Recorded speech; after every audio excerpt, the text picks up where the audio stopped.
منار معبد، صاحبة تجربة رائدة عمرها حوالي 13 سنة في تجفيف الخضار والفاكهة بالطاقة الشمسية. منتجاتها مبهرة ومختلفة وعليها طلب مذهل في السوق المحلي، وخصوصاً الطماطم والكوسة والثوم والبصل والخوخ والفراولة والكيوي، وكمان الشطة والفلفل الألوان والمانجا والبامية والملوخية والجزر والباباز وبذرة الكتان. وكمان في تشكيلة توابل وخضار للمرقة والنكهات بتاعة المكرونة الآسيوية وغيرها كتير من المنتجات المجففة اللي معظمها بتزرعها في أرضها.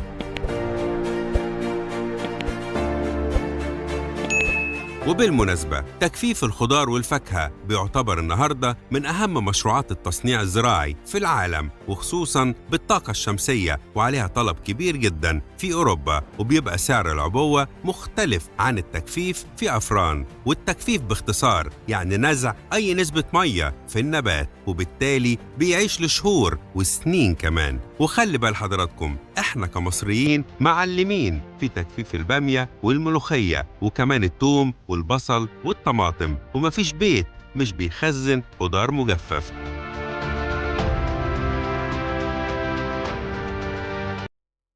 السيدة منار معبد حكايتها حلوة، ومنتجاتها اللي اسمها مينيز ممتازة، وأجمل ما فيها إنها وفرت فرص عمل لسيدات ريفيات بيساعدوها بحب ومتحمسين جدا للعمل معاها وتقديم منتجات متميزة للسوق المحلي وبأعلى معايير الجودة والأمان في التصنيع الغذائي. تعالوا نقابلها.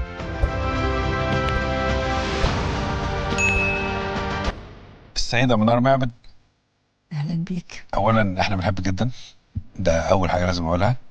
تاني حاجه، واحنا داخلين خدنا بالنا من ان في يافطه على الباب مكتوب باب الشمس.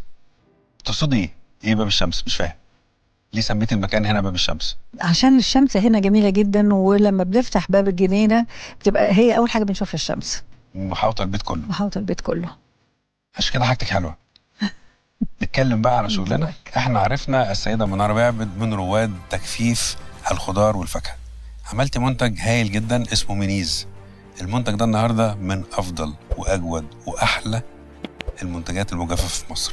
انت غيرتي فكرنا، خليتينا كلنا نفكر في المنتجات المجففة لان عملتيها بشكل احنا حبيناه. خليني اتعرف على حضرتك الاول، من هي السيدة منار معبد اللي فكرت تعمل مشروع الحلو قوي ده؟ اهلا بيك اولا. اهلا بيكي. وانا كمان بحب البرنامج بتاعك جدا جدا وبتعلم منه كتير والله. وحضرتك شخص كمان جميل جدا جدا، والفريق بتاعك جميل جدا جدا. انا منار معبد خريجة كلية العلوم جامعة القاهرة قسم جيولوجيا، واشتغلت في البترول في اول مرحلة في حياتي. وبعدين لما ابتدينا الأسرة قررت ان اشتغل في التدريس عشان اجازتي تبقى مع الولاد وتبقى حياتي اقرب للولاد. ولما طلعت على المعاش ما كانش ممكن اقعد في البيت ما اعملش حاجه، وكان طول عمري بحب الزراعه وعايزه اشتغل حاجه ليها دعوه بالزراعه بالاكل الصحي بالحاجات دي. فكنا قاعدين مره في سهره عائليه وقريبتي بتتكلم بتقول تجفيف ومش تجفيف، قلت لها فكره جميله جدا. قالت لي ده في بيدوا كورس في الهند، ما تيجي نروح. ده نروح الهند نتعلم، ما نتعلمش ليه؟ ولو في اخر بلاد العالم هنروح. بالظبط طبعا. فالمهم هي ما راحتش، ظروف عائلتها ما سمحتلاش، وانا اللي رحت وانا اللي رجعت بالفكره الفظيعه بتاعت التجفيف بالطاقه الشمسيه. يعني ما هيش حاجه جديده، التجفيف مش حاجه جديده في مصر ابدا ابدا. احنا اصل التجفيف خلي بالك من ايام الفراعنه، من ايام الفراعنه والى الايام دي بتلاقي في القوارير بتاعتهم في حاجات فعلا من ايام الفراعنه موجوده زي التين وزي البلح موجودين. فهي مصر بلد الشمس. لما سافرت الهند كان في قرار ان انا اغير المسار بقى تماما، ولا كان ليا والاحفادي والاولادي؟ عرفينا صحيح الاولاد والاحفاد. قولي لنا. انا لما سافرت ما كنتش عارفه هعمل ايه بيه، انما اساسا كنت هعمل حاجه للولاد. لانه طبعا حضرتك عارف. هم مين بقى؟ احكي لنا الولاد. الحفيد الاولاني اسمه هاشم، وقتها كان عنده 10 سنين يمكن حاجه كده. ابتدى يقول بقى عايز ينزل الكشك وياكل ايه من الكشك ويشتري ايه، كل الحاجات اللي انا كنت ضدها على طول الخط. فابتديت معاه اقول له طب ما تيجي نجفف احنا مثلا التفاح في البيت. يقول لي يعني ايه هنجفف التفاح وهاكله ازاي؟ ابتدينا انا وهو حته بحته نجفف التفاح لغايه اما هو قد كده اتبسط منه انه بقى ياخده المدرسه. ياكلوا في المدرسه، اصحابه يقولوا له بتاكل ايه؟ يقول لهم باكل تفاح مجفف. طب انا اكل معاك. فقلت الله، في في يعني في طلب، في حد الطفل هيحبه كمان، هيحبه. فلما جت حكايه ان احنا نروح الهند عشان نتعلم التجفيف، قلت بس هو ده، انا دلوقتي فاضيه ما بعملش حاجه، هتعلم التجفيف وهنتج تجفيف حاجات مجففه للاولاد. هاشم له اخ اسمه حسين برضو اصغر منه ب5 سنين، بس حسين كان لسه مش فاهم قوي اللي بيحصل. والدهم او والدتهم ولاد حضرتك؟ باباهم ابني. باباهم ابن حضرتك؟ باباهم ابني. ده في مصر ولا بره؟ لا هنا في مصر. تمام. هنا في مصر. الاسم ايه؟ حسن. وشغال ايه حسن؟ حسن بيشتغل في القطاع الاستثماري، وولاده، هو وولاده ومراته عايشين في المعادي جنبي، فسهل قوي ان انا اشوف احفادي كتير يعني. الحمد لله عندي لا هم هيسيبوا لي كل يوم طالما بيشتغلوا هيجيبهم لي كل يوم. بس هم كبروا بقى. هاشم دلوقتي في الجامعه وبيتخرج السنه دي من الجامعه، وحسين هيتخرج من المدرسه، فيعني كبروا. بس هم الاثنين الاساسيين يعني اللي كل ده اتعمل عشانهم. هم بقى ولاد بنتي، هي عندها 4 صبيان برضو. اسمها ايه؟ هي اسمها ماجدة. شغالة في ايه ماجدة؟ ماجدة Public Relations، علاقات عامة، بس هي طبعا عشان عندها 4 مش بتشتغل دلوقتي. خصوصا انها بتدرس الاثنين صغيرين في البيت. فهي المدرسة معاهم يعني في البيت، انما هم مش عايشين في مصر، هم عايشين برا. فأي حد رايح جاي خد ودي، هات لماجدة ودي برضو من ده، من المنتجات دي كله. امتى فكرت انك تعملي مشروع تجاري؟ ان مانيز تبقى مشروع تجاري وموجوده وفي طلب عليها وتروح المستهلك نهائي؟ بعد ما هاشم ابتدى بقى هو ينشر هو واخوه الفكره في المدرسه بتاعتهم، قلنا طيب ليه ما نكبرش، بدل ما نبقى بس للعيله واصحاب الولاد وكده، ليه ما نكبرش؟ فاشتغلت مع ام احمد هنا، قلت لها تيجي نعمل حاجه يعني اكبر شويه، بدل ما احنا اللي بناكل واحنا اللي بنعمل. ام احمد دي بتساعدك هنا في البيت؟ هي دراعنا اليمين الحقيقه يعني، هي معايا من اول يوم في اول كل خطوه. ايه حكايه البيت بقى؟ احنا ساكنين اصلا في المعادي واحنا دلوقتي في المريوطيه البدرشين، ايه حكايه المكان هنا؟ في وقت من الاوقات كان الواحد نفسه يبقى عنده جنينه، انا كنت حابه يبقى عندي جنينه عشان عايزه ازرع وعايزه اكل الولاد من الحاجات اللي بزرعها. فاخدت الارض هنا في المنطقه دي وكنت بزرع كل حاجه بناكلها. ايه الفكره ده؟ بجد هايله والله. ما احنا من الفيوم بقى، ونجحت في ده فعلا؟ انت سافرت فعلا الهند؟ رحت الهند؟ رحت الهند. كملي. شفت هناك شفت احلى حاجه في الدنيا. رحت محافظه كيرالا اللي هي محافظه التجفيف في الهند، لان الهند بيجففوا كل حاجه بالشمس. انما كان في مركز هناك تدريب مدرسين المان بيدرسوا التجفيف بالطاقه الشمسيه.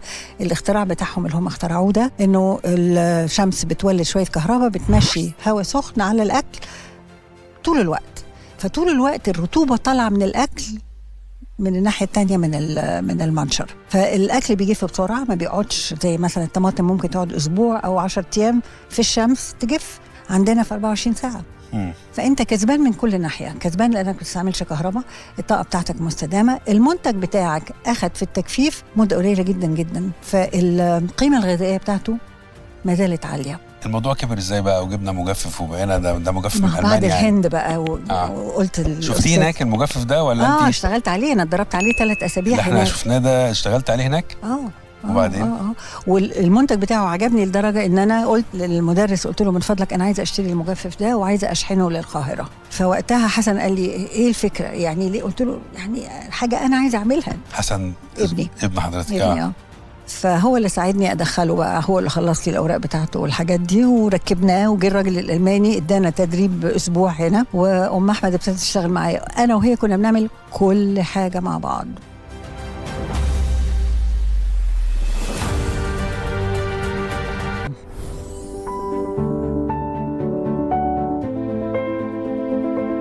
بالمناسبة السيدة منار معبد هي رئيس حركة سلو فود في مصر، ودي حركة عالمية منتشرة في 120 دولة، وبتنادي بالغذاء الصحي ومواجهة أخطار الوجبات السريعة الفاست فود على صحة الإنسان، ونجحت في إنها تجذب ناس كتير للإيمان بأفكار حركة سلو فود، واللي ابتعد تماماً عن الأطعمة اللي بتدمر صحة الإنسان. بجد سيدة مبهرة.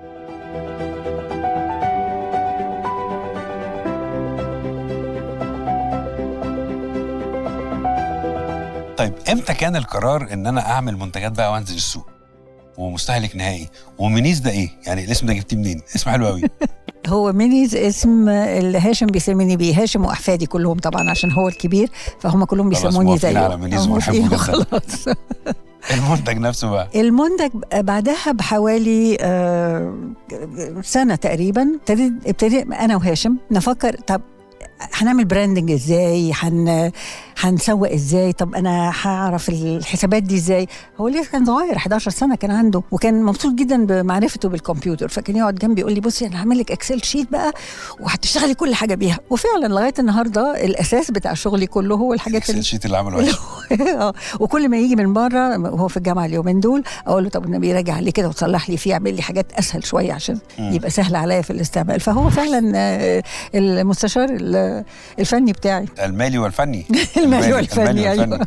خليني اسالك كمان المنتجات النهارده، احنا عندنا كم منتج؟ احنا عندنا فوق ال 200 منتج. انا بقول ليه فوق ال 200 منتج؟ لان يعني مثلا جففتي كل حاجه خضار وفاكهه، كل حاجه بتنمو في مصر احنا بنجففها. طب كل منتج من دول ليه تكنيك معين في التجفيف، صح ولا لا؟ اتعلمتيه ازاي؟ لا، في الكورس علمونا الحاجات الاساسيه في التجفيف. يعني هتجفف الموالح مثلا بيبقى نفس الشغل في الموالح، لو هتجفف الفراولة يعني أنواع الفراولة المختلفة كلها حسب المنطقة اللي انت فيها. برضو انت بتتعلم وانت ماشي، انت بتاخد الأساس وبتطبق عندك يعني احنا بنجفف البطيخ. مين بتجفف بطيخ في أي حتة؟ البطيخ المية، البطيخ المية اللي هو 95% منه مية. عارف حضرتك لما بيتجفف الألياف اللي بتفضل، اللي هي الألياف اللي لونها أحمر دي، غنية جدا باللايكوبين، وطعمها زي عارف الجيلي كولا، شبه الجيلي كولا كده، بتمضغ يعني، وتدي نفس طعم البطيخ معانا واحنا بناكله. بطيخ 100%. ده من المنتجات اللي عندنا المحبوبة جدا، بس عشان الموسم بتاعه مش طويل ما بنقدرش نجفف منه كتير. طب أشهر منتجاتك إيه؟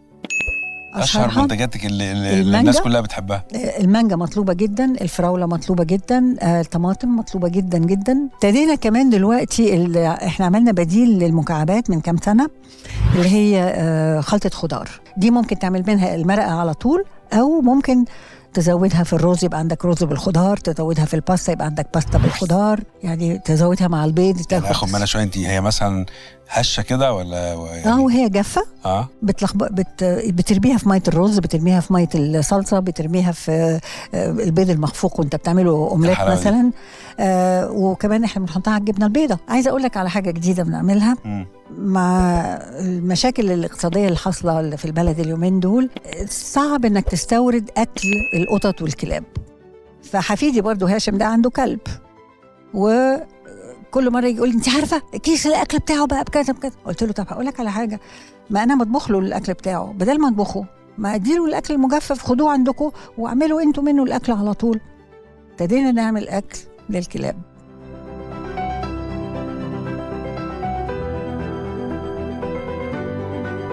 على فكرة كل أنواع الفاكهة والخضار المجفف اللي بتنتجها السيدة منار معبد من خلال علامتها التجارية المسجلة مينيز رائعة فعلا، وبتحتفظ بكل عناصرها الغذائية وريحتها الطيبة ومذاقها الطبيعي بنسبة 100%. وده اللي اتعلمته في الهند وطبقته في مصر ونقلته لكل العاملين معاها في المشروع من السيدات الريفيات، بقوا خبراء فعلا.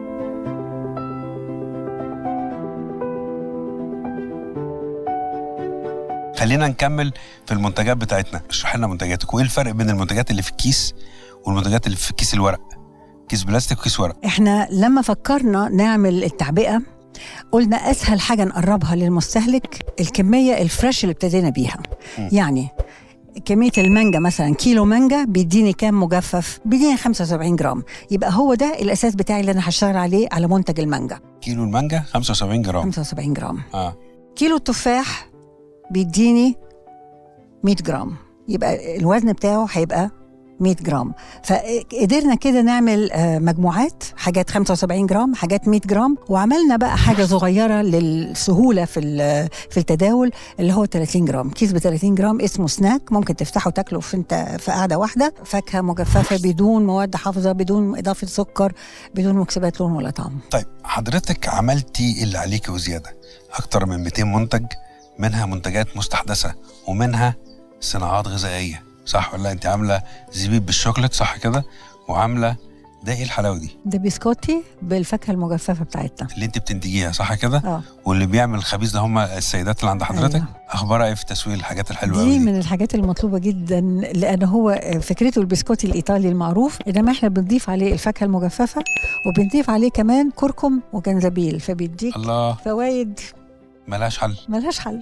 وده الزبيب اللي بالشوكليت ده اخباره ايه؟ وحلو قوي ان انت صغرت العبوه بالشكل ده عشان تبقى الناس سهله. مش مستحمله كويس، كل ما تصغر العبوه كل ما نعرف نبيع صح ولا لا؟ اه واخبار مبيعاته ايه ده؟ جميل جدا صح كده؟ وبنعمل زيه البلح بتاعنا اللي احنا بنجففه، احنا عندنا نخل في المزرعه، بنجفف البلح بتاعنا وبنحطه في الشوكولاته نص كده، من الحاجات اللي بتخلص على طول. اخبار التسويق ايه؟ التسويق هي العقبة في العملية كلها، لأنه مش سهل التسويق، عشان كمان إحنا ما عندناش الستاف الكافي اللي ممكن ينزل يعمل تسويق مظبوط. المشكلة التانية اللي بقابلها أنا في التسويق هقولها وحضرتك تبقى تقصها بقى، تلم فلوسك إزاي من السوق. ليه أقصها ليه؟ براحتك قولي اللي أنت عايزاه. ألم فلوس إزاي؟ دي عايزة بقى حد يعني يفضل ورا المحاسبين اللي انت بتتعامل معاهم عشان يدفعوا لك فلوسك. بننزل معارض عشان نعرف الناس بمنتجاتنا، فالمعارض دي بتفتح أسواق تانية مختلفة معانا. عندنا ويب سايت، عندنا صفحة على فيسبوك، عندنا صفحة على انستجرام، فالتسويق الحمد لله.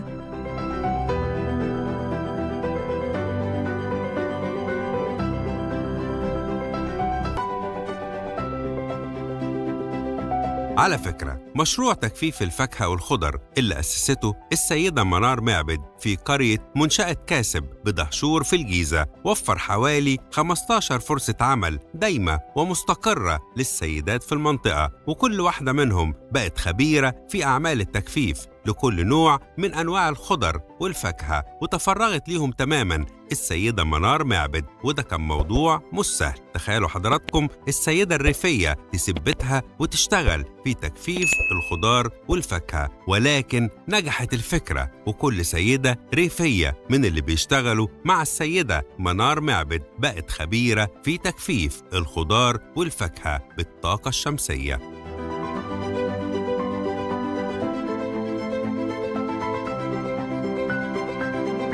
هنكمل. سيدة منار معبد، خليني أقول لك على حاجة. أنا قعدت هنا في المكان ده وقدامي أنواع الخبز دي والحاجات الحلوة قوي اللي معمولة دي، لأن أنا أنت بتقولي لي إن الكيك ده معمول من الفاكهة المجففة مع عجينة البطاطا، البيتيفور من عجينة البطاطا، العيش ده معمول مش عارف إيه، وأم خالد اللي عملت ده وأم نعمة اللي عملت ده. أنت بتساعديهم إزاي إن هم يطوروا نفسهم كده، الناس اللي شغالة معاكي؟ لما بنلاقي حد عنده حب الحاجة وشغف لحاجة، بنحاول نساعدها إنها تروح تحضر تدريبات في مؤسسات كتير بتدي تدريبات للسيدات عشان تنمي المرأة الريفية. انت حضرتك بتدفعي وبتصري ان هم يشتركوا وبتفهميهم أهمية المشاركة دي، صح كده؟ أهمية المشاركة وأهمية العلام. يعني مش هتروحي تقعدي، هتروحي تسألي وتتعلمي وتعرفي وترجعي بقى تقولي لنا انت عملتي ايه وتجربي فينا لغاية لما توصلي المنتج نهائي اللي احنا عايزينه بقى، الحاجه اللي احنا عايزينها. المنتج النهائي ده ممكن يبقى منتج للسوق، يعني تبعتيه الناس ويبقى ليه زبون ويطلبوا. طب احكي لنا المنتجات دي اللي انتوا عملتوها. اخر حاجه اللي احنا طورناها هي دخلنا موضوع العيش معانا، الخبز، علشان نقدر ندخل دقيق غير دقيق القمح او دقيق الذره في المنتج ده. فاحنا بنعمل دقيق بطاطا مثلا ممكن نستعمله ونقلل من كميه السكر اللي بندخلها مثلا في البيتيفور او في الجاتو او في الحاجات دي. لو يعلم المصريون اهميه البطاطا في صناعه الخبز صدقيني مفيده جدا وقيمه غذائيه عاليه جدا. برافو عليك انك عملت كده جدا جدا. وبقى ناس عندك متخصصين في خبز البطاطا، بقوا اتعلموا وبقوا متخصصين في خبز العيش اللي بالبطاطا. وفي نجاح بقى للمنتجات دي، في نجاح كبير جدا. احنا البيتيفور اللي بالبطاطا ده بالنسبه لنا جديد شويه، فابتديت اخده لاصحابي يدوقوه، بالذات اصحابي اللي عندهم عالمي. انت تروحي تقول لهم كله ده خدوا ده. انا عملت كده تقريبا يعني مع ده منيز، ده اخر منتجات منيز. وابتدوا يطلبوا. النهارده مع حضرتك كام مساعده؟ احنا 8. انا مش فيهم، يعني الفريق بتاعي 8. مقسماهم ازاي وادوارهم ايه؟ وكلهم طبعا من البلد هنا صح كده؟ كلهم من البلد، من القريه اللي هنا. احنا عندنا 6 جوه في المطبخ اللي هو لاساس شغل التجفيف بتاعنا، وواحده منهم نمره 1 في الخبيز ام خالد. مش دي اللي اكلتنا عيش هناك صح كده؟ اكلتنا العيش هناك ام خالد. هي اللي دخلت جديد في لا واثقه من نفسها. شفتي بتقرص العيش ازاي؟ اخذت جايزه، هي بتقرص العيش بجد. ايوه، اخذت جايزه الفود هيريتج اللي عملها الورلد فود بروجرام من سنتين، اخذت الجايزه الاولى. يعني مش بس بيتدربوا عندنا او بيتدربوا في حته تانية وبيشتغلوا معانا، لا، بيخشوا مسابقات دوليه وبيكسبوا. فطبعا ده فخر جميل لينا، يعني ان احنا نقدر نساعد حد كده. احساسك ايه وانت ساعدتي ناس هنا وفتحتي بيوت وخليتيها بقت تقدر تساعد جوزها؟ لان النهارده البيت لازم يبقى ليه ودنتين. على فكرة أم خالد أرملة، فهي بتربي ولادها لوحدها دلوقتي كمان. ده أصعب. يعني هي الودنتين نفسهم. هي الأب والأم. هي الأم والأب وكل حاجة يعني.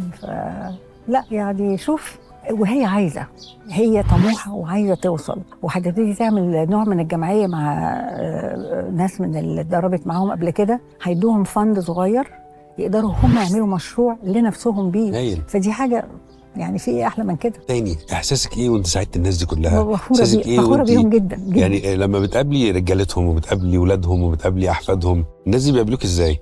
انت غيرت المنطقه هنا. الاهم بالنسبه لي، لان هم اللي هيشوفوا نتيجه كل ده. ببقى فخوره بجدته قدامه، بقول له يعني انت جدتك عملت كل ده، ما قعدتش في بيتها وقعدت تعيط. صحيح. لا، قامت واشتغلت واتعلمت وخرجت بره القريه دي. دي حاجه كبيره جدا.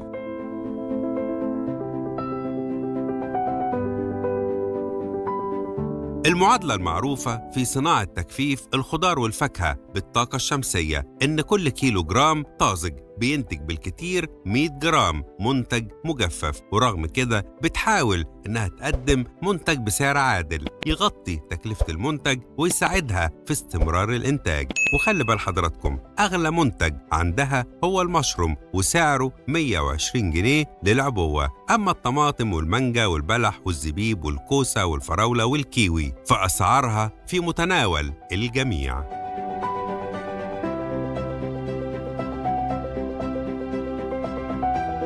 هو أنا لو سألت السيدة العظيمة منار معبد، أنت نفسك في إيه عشان نقدر نساعد كل أهالي المنطقة هنا، كل الستات الحلوين اللي واقفين بيتفرجوا دول اللي هيسقفوا بعد ما نخلص؟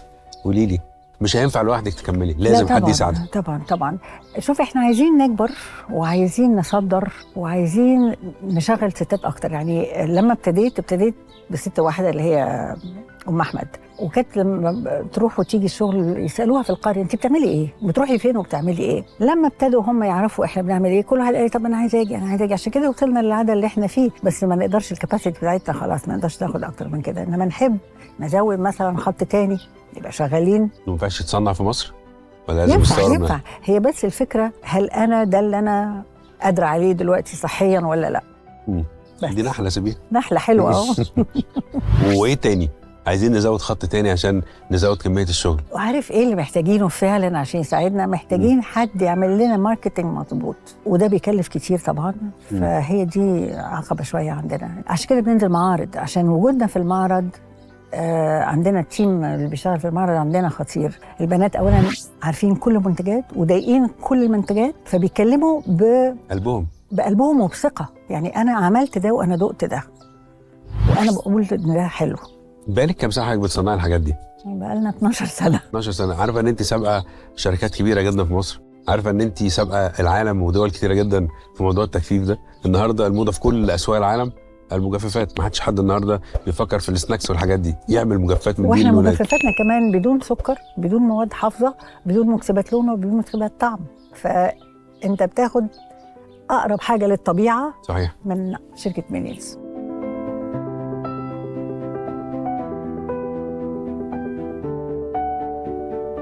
تجربة السيدة منار معبد لازم تنجح، لأنها باختصار بتدار بحب وبإحساس مذهل بالمسؤولية تجاه الناس اللي وثقت في منتجاتها المتميزة. وبجد بندعوكم لتجربتها، وحضراتكم أصحاب القرار، ولكن كلنا ثقة إنها هتفوز بإعجاب حضراتكم.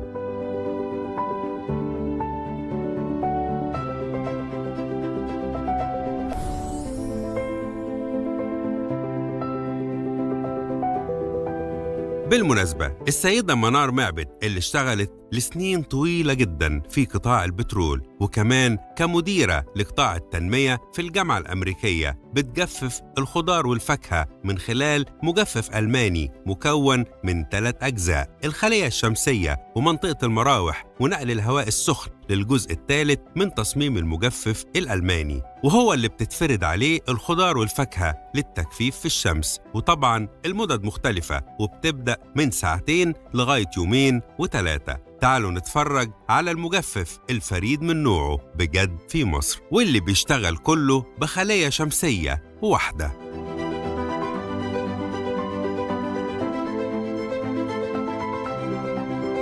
ايه ده يا منار معبد؟ دلوقتي احنا داخلين على المشروع، صح كده؟ صح. المشروع عبارة عن مجفف متقسم على جزئين، وبنحط فيه منتجات، والمنتجات دي انا شفت النهارده الحصاد بتاعها. ايوه. الطماطم اتاخدت دخلت جوه بتتعبى. ايوه. بتبرد الاول. ايوه. وبعدين بتتعبى في علب عشان الرطوبه فيها كلها تتظبط مع بعضها، وبعدين تاني يوم بقى تتكيس. هو ده. هو ده. طيب يعني ايه مجفف شمسي؟ فهمينا. هو مجفف شمسي عشان بيستعمل الطاقه الشمسيه في توليد كهرباء، بتمشي مروحتين صغنطتين في الاخر هناك بيزقوا الهواء السخن على الاكل. ده جريب فروت، ده موالح، صح؟ برتقان. وكان في هنا الطماطم، كان في طماطم جوه هنا حاجه ليمون، صح كده؟ ليمون. الهواء من هناك بيجي من الخلايا الشمسيه اللي هناك دي، بيدخل يمشي يخرج من المخرج بتاعه من هنا في المسار ده. هو بيجفف بقى الكلام ده. يعني اقل حاجه بتقعد في المجفف الطماطم. فالهواء ماشي عليها طول الوقت، صبح طول الصبحيه، طول ما الشمس ساطعه بيشيل الرطوبه منها، لانه الهواء ماشي مش هواء ثابت فوقيها. فطول ما الهواء ماشي، طول ما بيشيل من الرطوبه بياخد رطوبه. فعلى اخر النهار بتبقى هي جفت لدرجه ان احنا ممكن ندخلها جوه. هو حضرتك بتتخلصي من نسبه كام في المية من الرطوبه هنا؟ الطماطم بنخلص 95% منها. 95% منها. البطيخ 95%. هو البطيخ اللي غريب انك بتجفف البطيخ. انما الموز مثلا لا، 70% من الرطوبه بتشال. طب خليني اسالك على حاجه تانية. الشتاء الشمس ما بتبقاش سطوع كامل، صح؟ طيب بتتعاملي ازاي؟ هل بقى التجفيف بقى وقته اطول؟ الاوردرات بتاخد وقت اطول؟ لا، خلي بالك ان احنا بنشتغل بالموسم. هي الطماطم الحاجه الوحيده اللي ليها 3 عروات في السنه، فهي الوحيده اللي يعني ممكن في الشتاء نقول بتطول عن 24 ساعه في المنشر. انما فاكهه الشتاء بتجف في وقت الشتاء بتاعها، مش محتاجه شمس اكتر. الطماطم بس. لكن مانجا، برتقان، كل ده لا، مفيش مانجا في الشتاء، فانا ما اشتغلت مانجا، مش شايله همها. ولا تخزنيها عشان تشتغلي بيها؟ بخزنها جوه مجففه.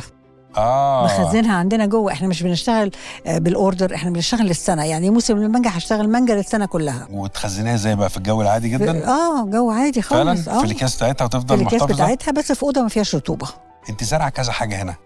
بتستخدمي الحاجات دي في التجفيف؟ طبعا. ده بصل، يعني ده في حاجه بتزرعيها وتجففيها وتنزليها السوق يبقى منتجاتك انت؟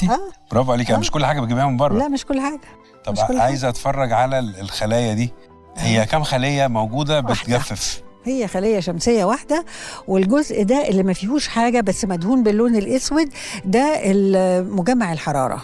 ده اللي هي الشمس بتسخن الهواء هنا جوه. المراوح اللي شغالة تحت الخلية بتزق الهواء ده فوق الأكل. هو كم يوم عشان تطلعي أي منتج؟ كم يوم تكفيف؟ الطماطم 24 ساعة. 24 ساعة. الموز 3 أيام، الزبيب أسبوع. التفاح 24 ساعة. بس كده حضرتك تعملي الزبيب عالمي. ده المصانع بتدوخ عشان تطلع الزبيب ده، وتجارب للصبح عشان يطلعوه. الزبيب بتاعنا عالمي ليه؟ لأنه مش مكبرت ومش واخد زيت. ده زبيب عنب مجفف فقط، ولا محطوط عليه شوكولاتة. انت بتاعك بالشوكولاتة؟ لا، الشوكولاتة دي بقى للمزاج. انتوا مش متخيلين، ده زبيب عالمي. الشوكولاتة للمزاج. أنا حاسس إن احنا بنقدم نموذج هايل وملهم، ويشجع ناس كتير جدا انها تعمل المشروع ده. محتاجين مشروع و2 و3 والسوق كبير ويستوعب، صح ولا لا؟ صح. محتاجين ناس فاهمه قيمه المنتج ده عشان نبدا نسوقه. محتاجين اصحاب السلاسل التجاريه يبقى عندهم نوع من المسؤوليه المجتمعيه تجاه هذه المنتجات. صح ولا لا؟ صح. احنا بنقدم لاولادنا منتجات صحيه ومن بلدنا ومن مجهود ولاد مصر. فيعني من كل ناحيه سيده عظيمه جدا وبتحبنا جدا. الله يخليك. بجد بشكرك. شكرا.